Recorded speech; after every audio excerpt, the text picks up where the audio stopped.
അപകടങ്ങൾക്ക് പിന്നാലെ അലമുറയിട്ടുയരുന്ന നിലവിളികളുടെ നിലയ്ക്കാത്തൊരു വർഷമാണ് നിലമേൽ നിവാസികൾക്ക് കടന്നുപോകുന്ന വർഷം. 2012 തുടക്കം മുതൽ തന്നെ ഞെട്ടിക്കുന്ന അപകട കാഴ്ചകൾക്കാണ് നിലമേൽ നിവാസികൾ സാക്ഷ്യം വഹിച്ചത്. മാസങ്ങൾക്ക് മുൻപ് നിലമേൽ ടൗണിലെ ഫൗസിയ സൂപ്പർ മാർക്കറ്റ് കത്തിയമർന്ന ഞെട്ടിക്കുന്ന വാർത്ത നിലമേൽ നിവാസികൾക്കൊപ്പം കേരളത്തെയാകെ നടുക്കി. ഒരു ഷോപ്പിംഗ് കോംപ്ലക്സും നിരവധി വാഹനങ്ങളുമാണ് തീപിടുത്തത്തിൽ കത്തിയമർന്നത്.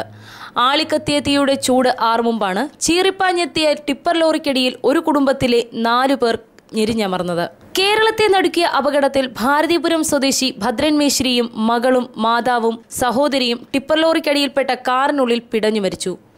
4 പേരടങ്ങുന്ന കുടുംബം കൺമുന്നിൽ പിടഞ്ഞു മരിച്ചതിന്റെ ഞെട്ടലിൽ നിന്നും നിലമേൽ നിവാസികൾ മോചിതരാകും മുൻപാണ് ഒരു കുടുംബത്തിലെ 6 പേരടക്കം 7 പേർ നിലമേൽ ജംഗ്ഷന് സമീപം വാഹനാപകടത്തിൽ മരണപ്പെട്ടത്.